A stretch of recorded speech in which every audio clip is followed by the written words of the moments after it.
Right, let's go. Hello, everyone, and then goodbye, everyone, because you're now muted. That was good. I did mention, I'm sorry if I'm a bit late starting. I have trouble getting into the password. It's one I can't remember, so I try to shorten mine to penis, and they said, no, that's too short. So I've had to go in with my old password, and sorry, that's a bit late. Anyway, I think we're off, up the beat, but not quite yet. I've got a couple of little starting conundrums. I'm going to give you questions in just a moment, and we'll save the answers to the end because there's a couple of things we haven't nailed. It's going to take more episodes and more episodes, but yeah, that's the coronavirus for you. Not that it really worries me, the virus. I mean, after all, I was married for 12 years. So it's not really much of a problem for me. But there we go. So this is one of the question. We're close hauled, approaching the committee boat's stern. We have had it before, okay? But there is an inside boat barging in. So it's a two-parter. What do? That's the committee boat one. And then what is the difference, if there is a difference, should that not be a committee boat, but our pontoon on the river?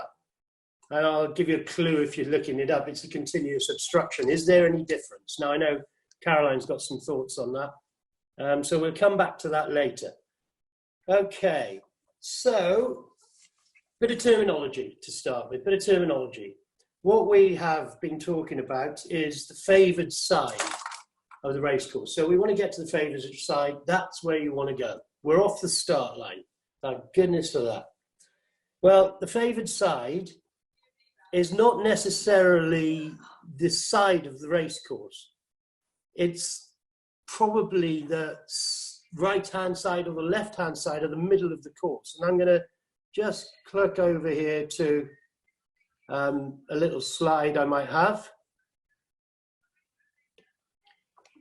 And just bear with me because the glasses don't work here very well. Coming up with the little slides, and we'll move on to this favoured side of the race course. So what can we do here? Let's say that the race course is in sorry, no pen out there.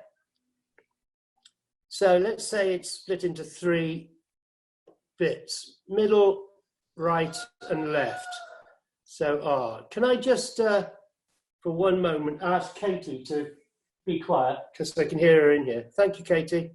There's the middle, and that's the left-hand side. So here's our start line here, and we've got an upwind mark up there. So what we've been saying is it's best to go, if the right-hand side of the course is favoured, we'll go up the right-hand side of the middle, okay? But not right out to the corners. So the corner's out here, and you'd have to come back in. So we've been saying, and Anna explained this last week as to what she meant and why we go to the right-hand side. I'm not sure we've got her on, so I'm going to have a go. If you go out to this right-hand side, right out here, and you get an adverse wind shift, then you've got a hell of a long way to come back. Okay? Let's start again. So here we go. If you go out to this corner here, you have got a lot of messing around to get back in if you've got an adverse wind shift. So they say go up the middle, but on the favoured side of the middle. The other thing I would say about what we're going to do strategy-wise going up that race track is that should we tack, say we've got 3 boats going up this course, one on the left, one on the right, one in the middle, I mean there, and one on the right. Then when we get up towards this mark up here, these guys here have got ley lines. So the one in the middle can continue to play the shifts up the course. These on the outside have got to then tack out. They've got to come in on that ley line. They now can't play the shifts for that last part. So another reason to go up the middle or the right or left of the middle. Unless, of course, right out here in the Solent, on the corners, you're on the shore, very similar to the river, works for both the river and the sail. Out here, there could be a hell of a lot less tide. You're sailing up the beach here to come into the mark. I remember the Hopsy did this to me once. Well, he went right out to the corners. For once, he couldn't catch me. I was keeping my distance. I'd overtaken him, and I was going away from him, and he got really angry. Went right into the beach and caught a lobster pot. And it took him an hour and a half to get off that pot. He didn't want to cut the fisherman's gear, if I remember rightly. He didn't mind putting Joe Cross in danger, though, putting him over the stern with a knife or to try and untangle it from the prop. And I do remember in that race that there was a time when we then sailed into a hole. Let me get rid of this one and erase it. Yeah, we sailed into a Ratty, I have to correct. Sorry, I was on the boat and he did send Joe over, but then I got all womanly and worried. So I said to Peter Hops, he needs to go over. So it was actually Peter Hops who in the end dived down and freed the boat, just because I happened to be there. Thank you for that. Thank you for that correction. But what happened, in fact, was he was on it for about an hour, let's say about an hour, coming back up the final downwind leg to the finish line. I sailed into a wind hole and he went past me after being tied to a buoy for an hour. Absolute nightmare. So sometimes you have to go to the corners to get out of the tide. Okay, let's get rid of this one. There we go. So the favoured side, you go to that and you get the favoured tack. The favoured tack, it means really the tack that's going to get you out to that favoured side. And sometimes people can mistake that. So I'm going to have another start line here. Let's say our upwind mark is there. So what we've got is a course that's completely skew with. Okay, these boats go off the line together, and that's the long tack. Now, most of the time it's good to do the long tack first. That's the short tack. There. You do the long tack, so you get out here and you can then play shifts up to the mark. But of course, if you've got the wind shifting that way, and that's going left, which is backing. If it's going right, it's veering. Now, I always remember going left is backing because when I was at school, I played football and I played left back. So that's how I remember it. You might hear forecasts saying the wind is going to back. So left is backing. So if that's backing, this is the favoured tack, the short tack, because at this point, they'll be lifted straight to the mark, whereas this one is in all kinds of trouble now, having to get back up to that mark because the wind has now gone left. So hopefully you're with that. Some people, and I used to make the mistake, I'd go on the big long tack at the beginning, ignoring what the wind was doing. So favoured tack, sometimes it's the long tack, which people say do first to go up the middle, but sometimes it can be the short tack. So your strategy, you have to get it right if you know that wind's going to shift. Okay. I think we'll leave the idea about going up the side of the middle on the river for now. I haven't got many river sailors on here, and I don't have Anna for her. But we'll come back to something. We'll come back to that later. Okay. If you're undecided as to what's going on out there, and is it shifting, your tactician's asleep, whatever, hedge your bets and stay in the middle. A number of times I've gone out wide and messed it up because it didn't happen for me. The shifts didn't happen. Stay in the middle, stay with the pack, I would say, hedge your bets. And when you're a tactician, if you're on a big boat, obviously if you're in a lazy, you're thinking for yourself, you're your tactician. Whilst you're thinking about what might be the best thing to do, sail back to the middle of the course. Sail back to the middle. Don't keep going out thinking, oh, shall I come back in? Shall I come back in? It could be too late. Stay up the middle, favoured side of the middle, I think is the answer to all of that. Now then, now we've got to try and recognise what is a shift. We've got two kinds of shifts. We've got to kind of work out what they are. So first of all, I might get back in here and draw this. Let's say we've got a persistent shift. And a persistent shift is going, the wind is going to go across there. Let's say it started there, but it's going to go right across and it's shifting right. So that's a veer. Now you find that out from the weather forecast.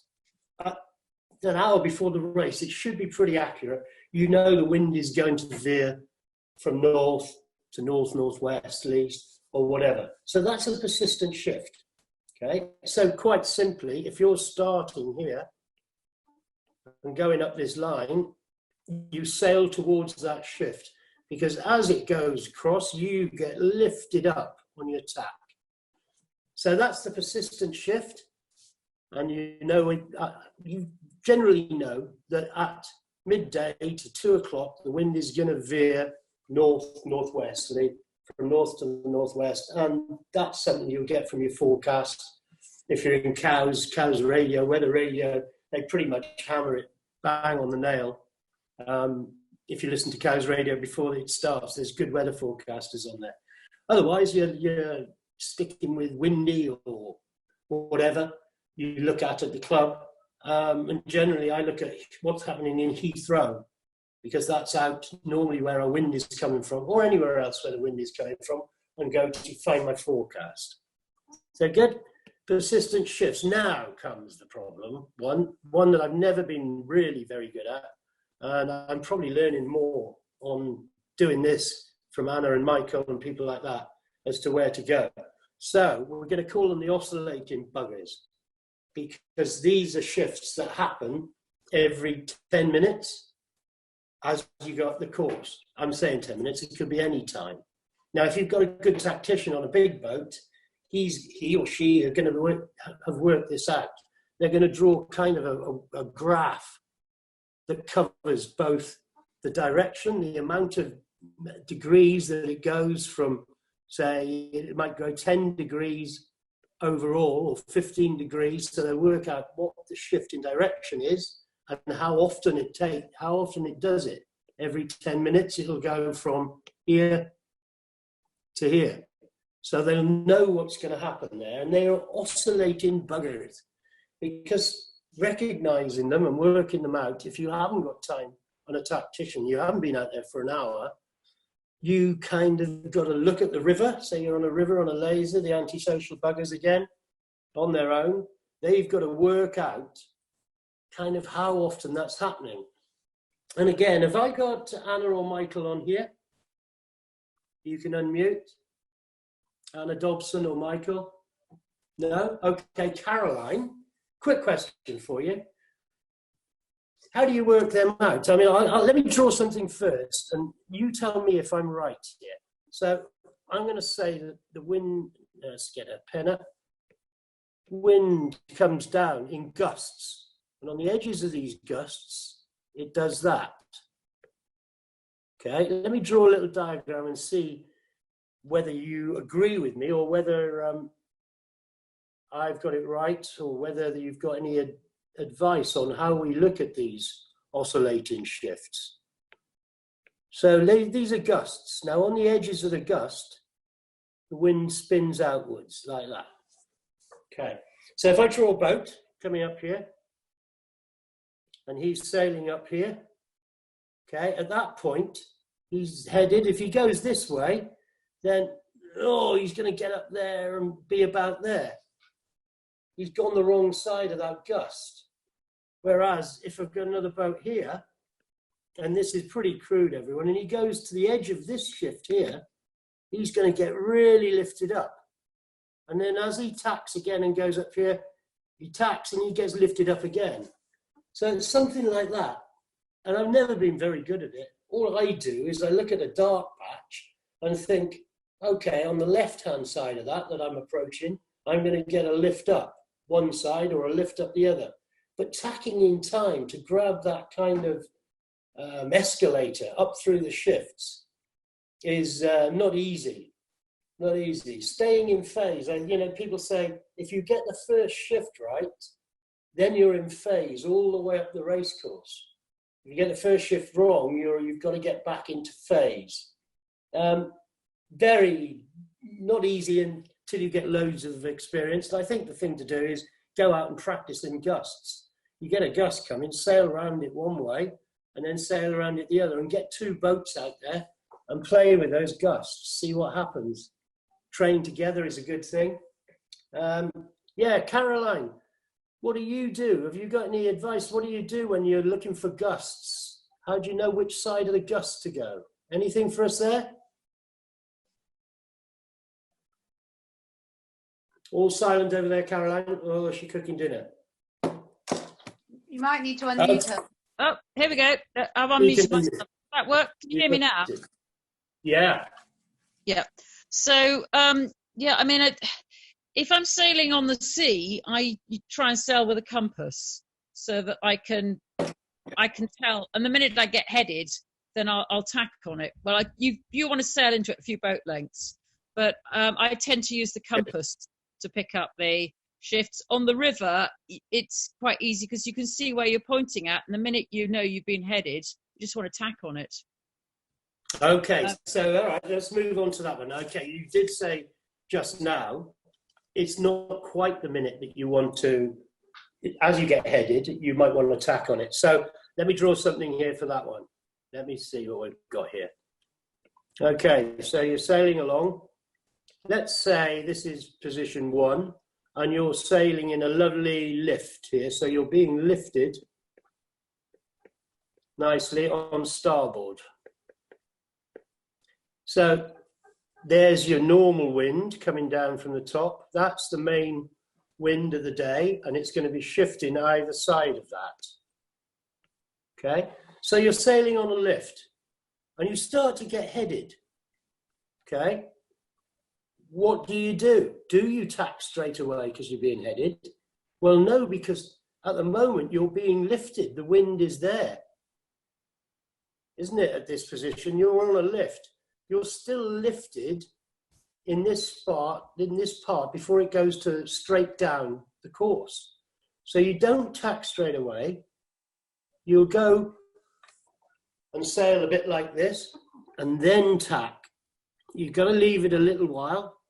If you've timed it with a tactician, yes, you've got to know how long it's going to take to go from here to here.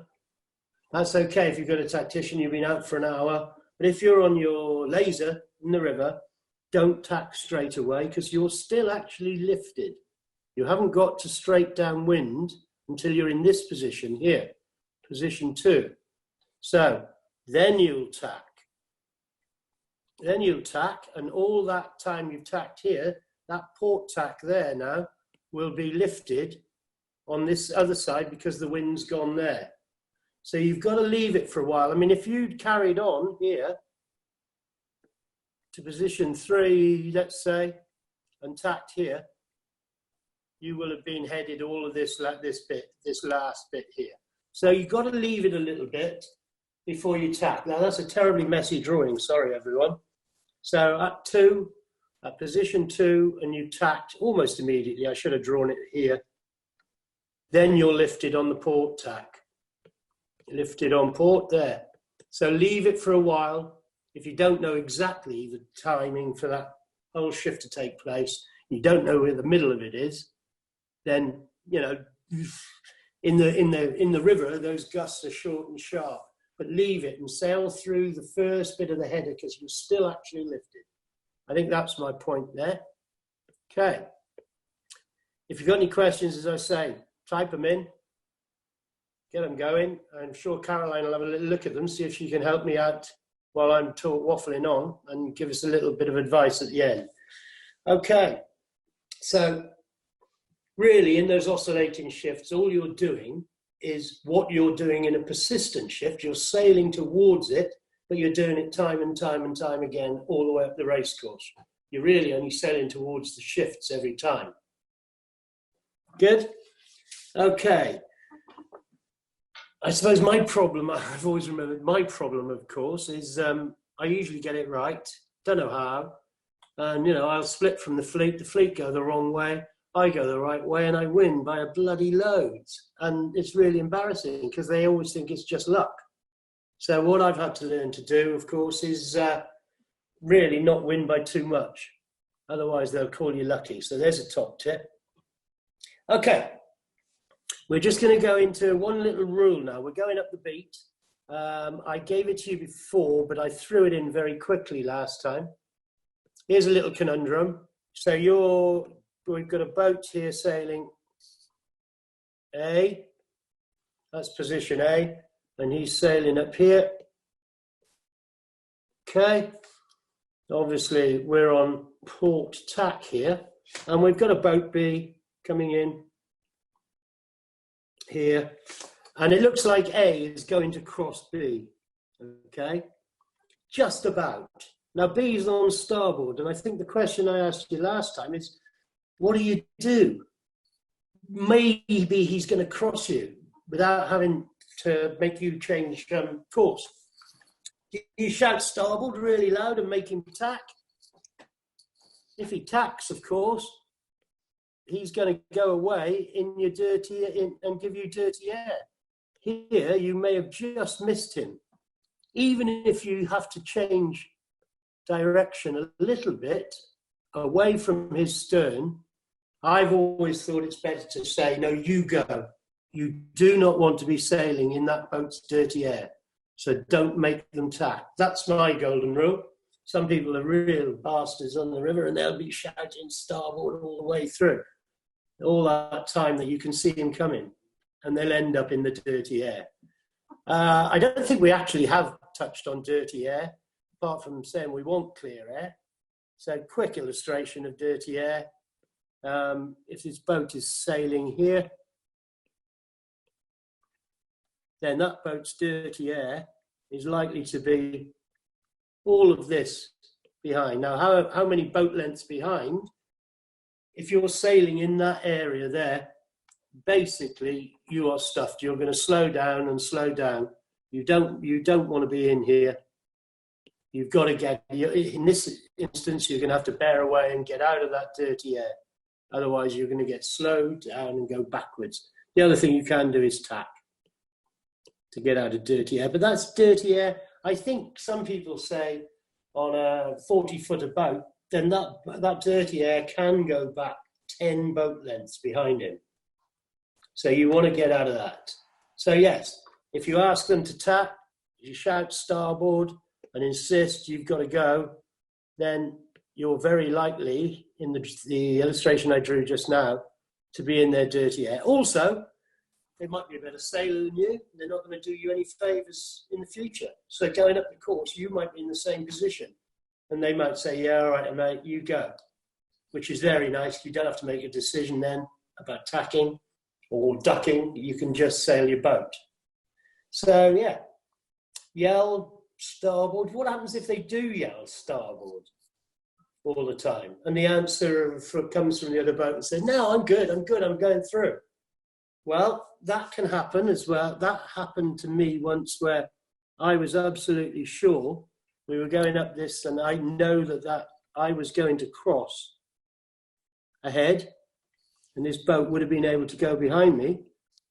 But then there was a shift. And unfortunately, the shift went like this and this one got lifted. So I was on here, A, this is B.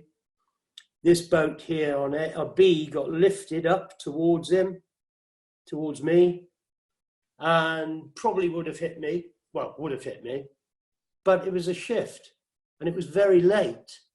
And they then started yelling starboard. And I said, no, you've changed course, which of course they had. They turned up towards me. And also I'd got headed. So I'd gone down towards them. Now the answer there is in the rules, this boat B has to give A room to keep clear. So it all depends on how far back here that shift was. If it shifted up towards him there, then what could A do? A could have tacked away to get out of the way and you could have stitched A up, but you have to give them room to keep clear. It's no good last minute turning up towards them and on a shift that doesn't exonerate you from going up and almost hitting their stern and then protesting, I think is what I'm trying to say there. So we've got there's a few little conundrums. There's quite a few more going up the beat. As I say, we haven't got many river experts on here tonight. Let me just check the participants again. Who have we got? Oh, we've got Paolo and Caroline. Not many other river sailors there. Okay, so I was going to go into doing the same thing now, going up the beat on the Thames. Quick chat about what we were going to talk about. We might do a whole session on this because Simon is going to come in and do sailing up the reach on the Thames in all wind conditions. Clear air, you need. The tide is the big thing, obviously, in the Thames. Obviously, the middle of the river, the deeper it is, the less friction, and so therefore the sides have got less tidal speed on them. So without drawing the whole river again, I might even have let's have a look and see if I've got a river. Here we go. Let's see what that one does. Yeah, there we go. The tide's coming up the river here. The tide is here. We've got our marks, 1 here and 2 here. We've got 3 and 4. So we're now reaching up here. So we've come in here off starboard. Now I'm not gonna go through it now because Simon had this thing about how far do you go because you want to stay in the tide before you tack back, but then you're on port and there's other boats still coming up on starboard. They might have gone here and here. So there's loads of other different decisions you've got to make on the river. You've also got a wind shadow here, wind shadow up at the island, of course, somewhere up here. And you've got a bend, so you've got wind doing this around the bends. So, yeah, I think the answer in the river is obviously to get the balance right. Most important in light winds will be the tide going up the middle. You've got to stay in the middle. If you want to control the middle center, middle right of that course, you're going to be tacking up here. You've got more wind, but you're staying on the edge of that fast tidal current all the way up. Let's say we were going up to round number 4 and come back down. So it's a balance, much more of a balance there. It happens in the Solent, obviously. You want to stay in the deeper parts to keep as much tide as you can. Now, let's just go back to something that Val told me. And this was... So Val's opinion always is if you're on the river and you get short, sharp gusts all the time. So what he says is because of the probability that when the gust comes off again, you're going to capsize if you've hiked that boat right out. Normally, if a gust comes on, you've got 3 options or 3 things you can do simultaneously. You'll hike out, you'll ease your sheet out, and you'll point up into the wind. What Val does is just bears away a bit and sails really fast through that gust. So he eases his sheet out, but he doesn't point up, he just keeps the boat moving. By the time you've done all those 3 things in a massive, great gust, it's gone again, and you're going to fall in if you're hiked out. So the river is very, very different, and we will have a session just on river stuff. Yeah? Okay, so there's a few little bits and pieces, things for you to think about. If I go back to what I think the answer to the questions I gave you at the beginning is, I'm going to give you my answers, and then I'm going to try and play a little video while you have a little think about it and a chat amongst yourselves, because this can be a bit of a conundrum getting this going. So with my answers, here we go. Okay, inside barging boat, you're sailing close hauled and coming up to the committee boats. Okay, what do you do? So inside boat barging, you shout, no, there's no room in there. Absolutely no room. Don't let them in. Unless, of course, they're going to hit you. This is a committee boat now out in the Solent. Forget about the tide. There's no tide. if they're going to hit you and they've got no way that they can tack and avoid that committee boat or you, then you've got to let them in, because that's avoiding collision at all times. So you need to get to them early and say no room, and let them either bear away behind you or tack around that committee boat. The answer to the river is a pontoon. It's a continuous obstruction. It's almost the same rule, but I've got something here, and I'm hoping Caroline and I disagree or have a polite conversation about what the right weight might be. So if I try and draw that, where have I got this here? Let me give me a big example. There's your pontoon. Okay? Continuous obstruction. If I say, and I've got to draw these boats quite cleverly here, they've got to be in the right position. There's one. There's another. Okay. I'm going to forget about the tide on this one as well, just for now, because I'll bring that back in a minute. Position 2, we're here. They're there. Okay. Now, in position 1 here, they could bear away and go behind me, but they are overlapped. Okay. Now, this is what I understand is because this is a continuing obstruction. It's not the normal rules. It's all about 19s and 18s. Because they are overlapped here, the whole continuous obstruction turns into a mark room. And you have to let them in because they're overlapped inside. Now, hoping we're going to get some discussion on that from Caroline afterwards. It's not a committee boat. There is no navigable room to go around that pontoon. So you have to let them in.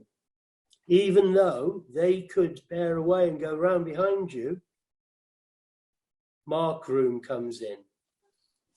Discuss or think about and then argue. Anything you like.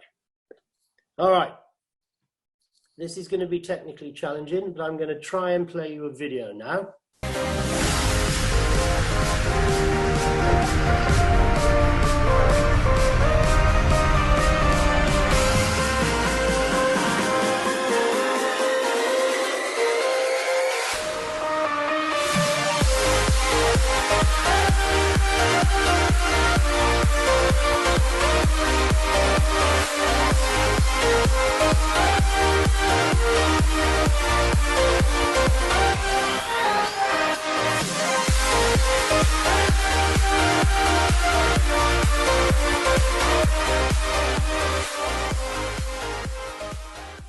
The question I really wanted to try and get over is, and I'll just go to a whiteboard perhaps for this one very quickly, was that the pontoon is there. That's the end of the pontoon. And it was those positions as the boats come in. Another one inside here. Now, okay, I've drawn that wrong again because I think I want that one further back. He's back here. Back here. Yes, overlapped, but way back and possibly could jibe round or even at this stage tack and jibe and get out of the way. But I think because this is a continuous obstruction, they don't have to for some reason. And it's an interesting connection. They can come in here. And you can't, obviously you have to move around and out and let them in there. Because of this mark room. I don't think so. And it doesn't say, if you look at the giving room and obstruction, it's actually the other way around. It does talk about marks and obstructions. It says when the obstruction is a mark, the boats are required to leave on the same side. But it doesn't say anywhere in here that an obstruction is ever considered to be a mark. Yeah, I mean, continuous obstruction on the start line is considered, the mark room rules come in. Unless, of course, this book was written a long time ago, so you may be right. Well, I'll tell you what. I'll ask Brian Willis if he's bored enough to give me an answer. Caroline, I think you know the guy who wrote the rules. Yeah.